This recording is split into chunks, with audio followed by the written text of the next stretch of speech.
Cinema mimicry താരം കലാഭവൻ നവാസിന് വിട. ആലുവ ചൂണ്ടിയിലെ വീട്ടിലും ടൗൺ ജുമാ മസ്ജിദിലും കലാരംഗത്തെ നിരവധി പേർ കലാഭവൻ നവാസിന് അന്തിമോപചാരമർപ്പിച്ചു. വൈകിട്ട് 6 മണിയോടെ ആലുവ ടൗൺ ജുമാ മസ്ജിദ് ഖബർസ്ഥാനിൽ ഖബറടക്കി.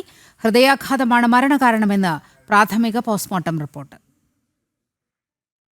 ഇന്നലെ രാത്രി 9 മണിയോടെയാണ് ചോറ്റാനിക്കരയിലെ ഹോട്ടലിൽ കലാഭവൻ നവാസിനെ ബോധരഹിതനായി കണ്ടെത്തിയത്. ആശുപത്രിയിലേക്ക് കൊണ്ടുപോകുന്നതിനിടെ മരണം സംഭവിച്ചു.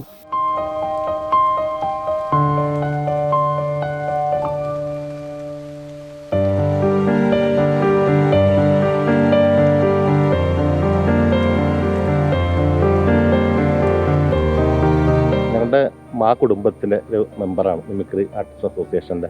ഞങ്ങൾ ഒരുപാട് ഷോസൊക്കെ ചെയ്തിട്ടുണ്ട്. ഈ ഓണത്തിന് ആള് UK പോകാനിരിക്കുകയായിരുന്നു. അവിടെ ഓണം പ്രോഗ്രാം അതും എൻ്റെ അടുത്ത് പറഞ്ഞു. അപ്പോൾ ഓൾ ദി ബെസ്റ്റ് പറഞ്ഞു.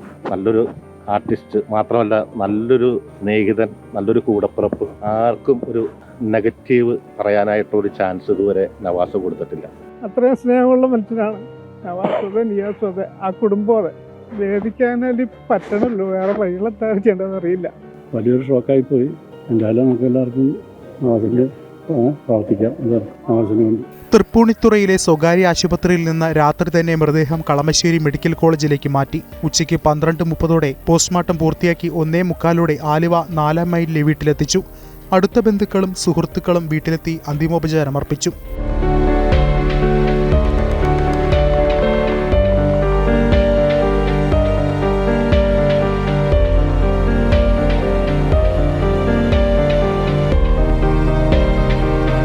വൈകിട്ട് 4 മണിയോടെ ആലുവ ടൗൺ ജുമാ മസ്ജിദിൽ നടന്ന പൊതുദർശനത്തിലും സിനിമാ മേഖലയിലെ നിരവധി സഹപ്രവർത്തകർ അന്തിമോപചാരം അർപ്പിച്ചു.